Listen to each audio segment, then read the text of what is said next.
It's the patch stop. With Peggy Patch. Peggy Patch is out today to find a patch to stop and play. Where will it be? Who will she meet? Has the bus stopped at the end of your street? Can you guess where Peggy's got off the bus today? I'll give you a clue. There's a long stretch of water nearby that runs between fields and houses, and Peggy's stopped on the path beside it. She's over here.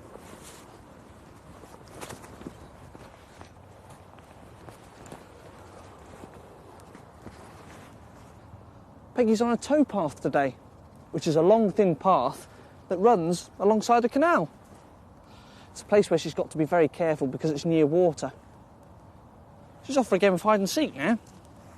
She can't hide near the water, but she could be hiding in a tree, or on the towpath is where she could be. A hedge could be her hiding place. Keep looking for her cheeky face.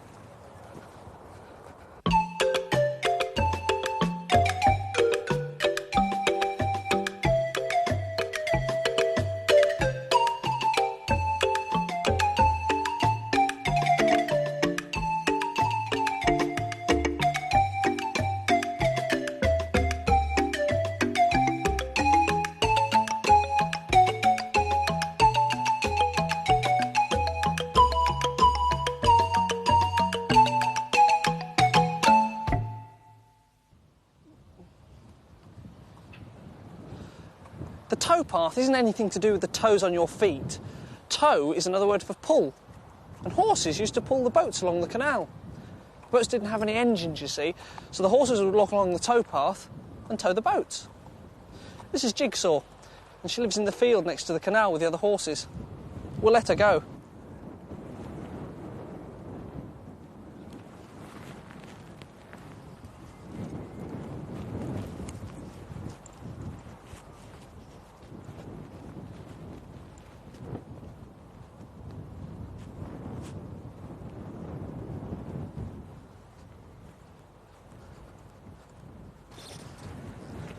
The only way to cross the canal is by bridge. The canal isn't used very much now, so there's lots of reeds and weeds growing here. And who do you think might live under the water? Fish, that's who. Oh look, there's my reflection. Hello.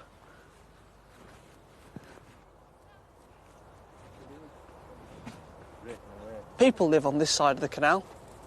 It's quite busy today. There's a man tidying his garden up. He's got two little dogs. Hello. There's nobody in this garden. There's two swings there waiting for somebody to play on them. I wonder where they are. Oh, and there's Peggy. Hello, Peggy. Oh, there's another dog in this garden. He's playing with his owner. And somebody's hanging the washing out. Let's hope it doesn't rain. There's another garden. It's got two more dogs in it. And there's some people tidying the garden up because it's the end of summer. Hello. Good morning. Can you see all his vegetables that he's got? He's got them out of the ground. It's the end of summer and it's autumn now. All these houses have gates on so the people can come out and walk up and down the towpath. Who do you think might come out now?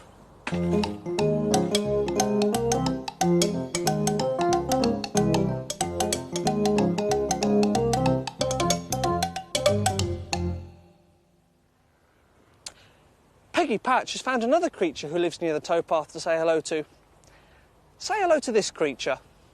A creature with blue eyes and bright orange legs, who has a bendy neck and downy white feathers.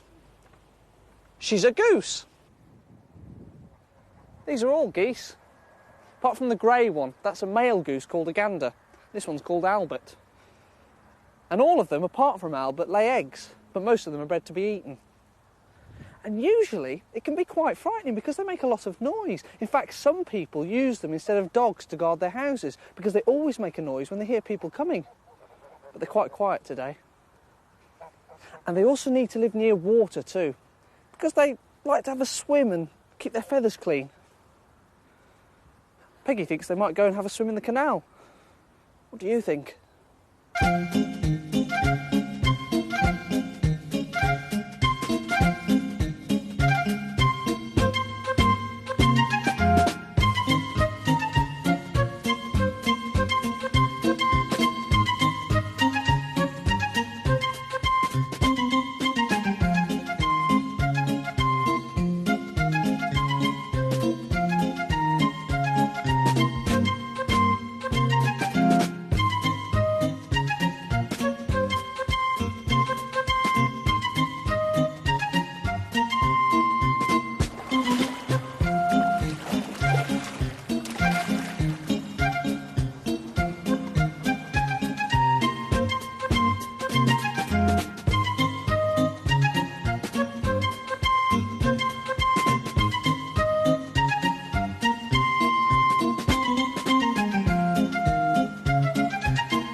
Oak. That's it. That's right, it's an oak tree. That's what the seeds are. Acorns. I know what these grow into. What are they? Oh, you've got to be careful with those, haven't you? Because they've got They thorns grow on. into roses. Tomatoes. Do they? Not tomatoes. They're not tomatoes. No, what are they? Roses. Oh, and they're from a garden, those ones are, aren't they? They're not, because we couldn't find them in there. over there. That's right. That's right, we had a look for them. An apple too. I've got millions of Oh, these yeah, look at that. Look at that one. It's a small apple, isn't it? Well, it might go big. Apple. Sorry? The others will. Yeah, should we go see if we can find something else then? Some other things on the hedge? Yeah, let's go and have a look at the hedge then, see if we can find some more. Let's go and have a look over here. Let's have a look. This one here? Oh, what are they then? We had some in our garden. Do you know what they are though? Ah. Haws they are. Ah! I found yours and you said mine. Where are they on? There aren't many left, are there? Who do you think's eating them? Birds.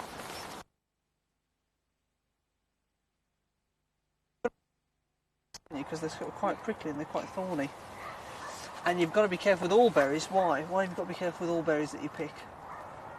Why must you? Because they might be. Oh, we don't know. Yes, but none of these are. Alright. What are those? What are those that you found? What are they? Elderberry. Do you know what's inside them? No. Wine. Shall we have a look? Shall we have a look and see? Let's have a look. Let's cut one open Not then. wine. No, you can make them.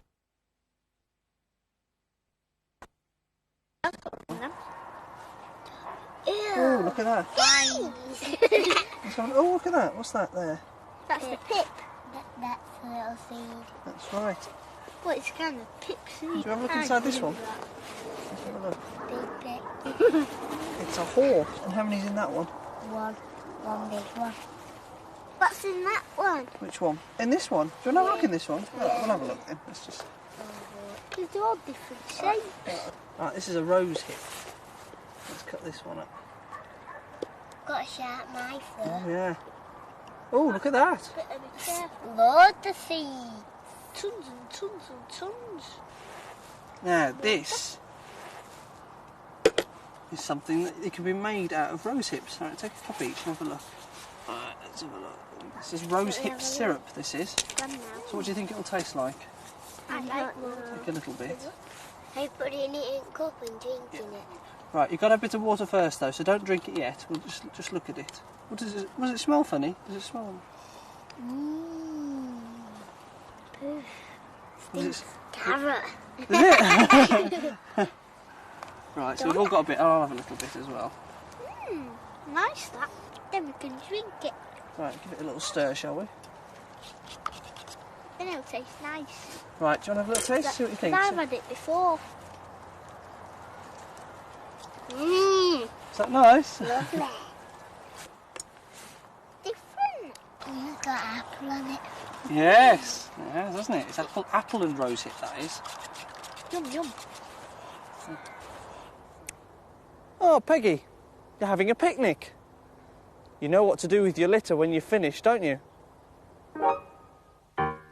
Pick a bit up, put a bit in, put a bit of litter in a litter bin. Stan, the dustbin man, with his mates Stan and Fran, were coming to the end of a morning's work on the housing estate. Big Edna was almost bursting with rubbish. Fran, the driver, was tired and looking forward to going home for dinner. Dan was ready for a game of snooker in the sports hall. Stan was disappointed. It hadn't been a very good day for useful things. People only seemed to be throwing out rubbish today. Dusty, nasty, smelly rubbish.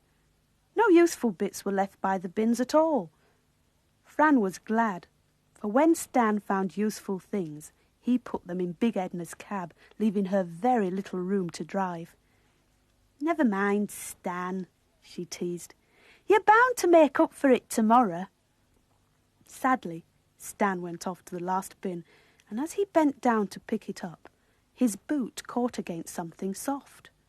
He looked down, and staring up at him from a pile of leaves was a sad-looking teddy bear with a worn body and a chewed ear.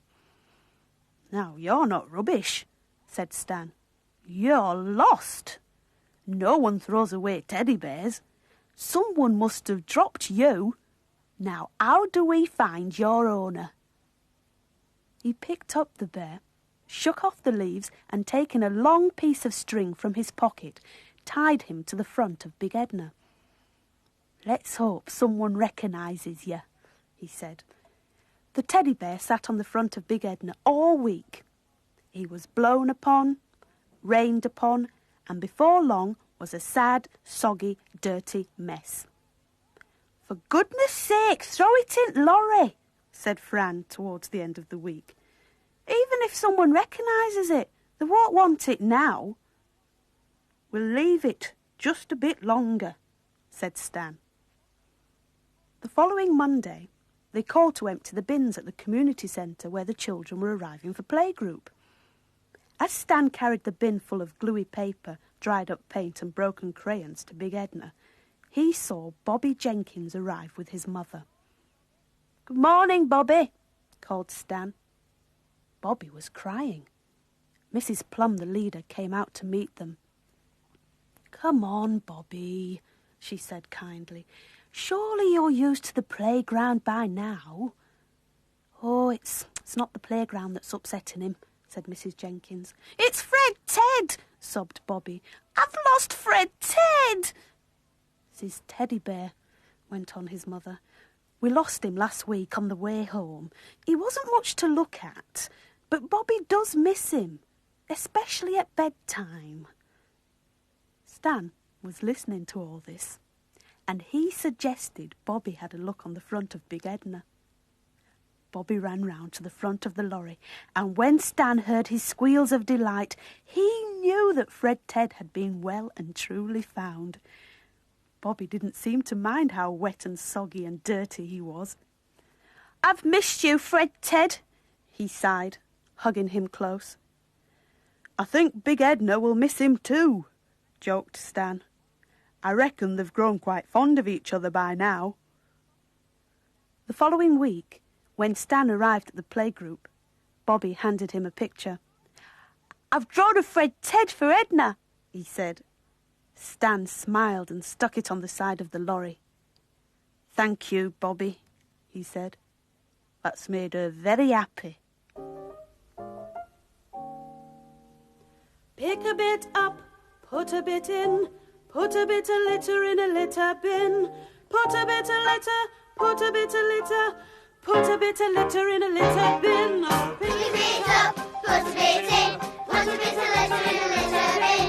Put a bit of litter, put a bit of litter, put a bit of litter in a litter bin. Peggy Patch's puzzle. Peggy can see some bridges going over the canal. Who's using them to cross the canal?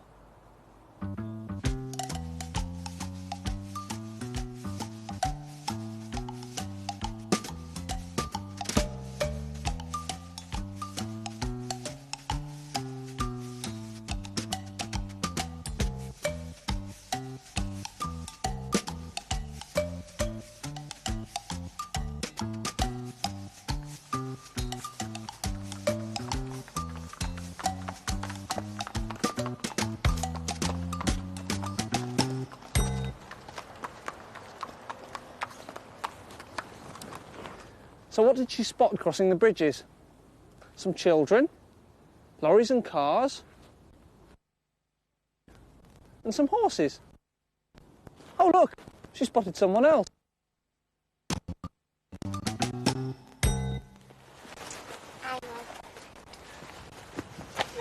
Right, what do you think it's muddy then? Over there. There. Right, should we go down and have a look then? Yeah. Go on, you show me where it is. Come on.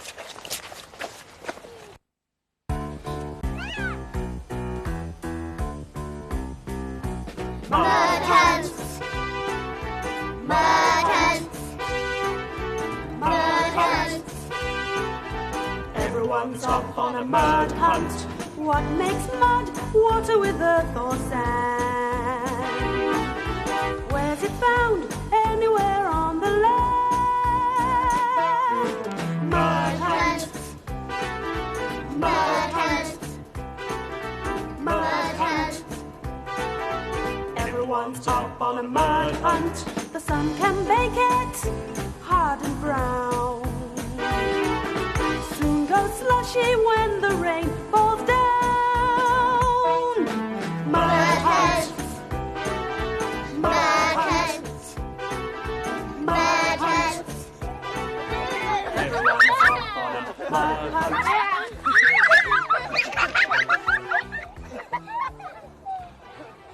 Pictures of this, pictures of that. I like your pictures, says Peggy Patch. You painted them and coloured them in brown, green and blue. I like your pictures, says Peggy. I hope you like doing them too.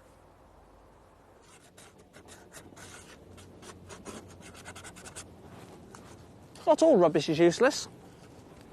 Take this egg box, for example. I've coloured it in and I've stuck some leaves on the top. I've turned it into an autumn collection box. And I'm going to put inside some of the things we've collected today, like an acorn. What else? Some rose hips. Put them in the middle one there. Oh, I found a sweet chestnut as well. I'll put that in. And I've got 3 more compartments left to fill up. I'll find some more things later. Oh, don't forget the goose. A creature with blue eyes, bright orange legs, who has a bendy neck and downy white feathers. Oh, there's the bus. Come on, Peggy, the bus is here. Peggy will find another patch to stop and play in next week, so we'll see you there.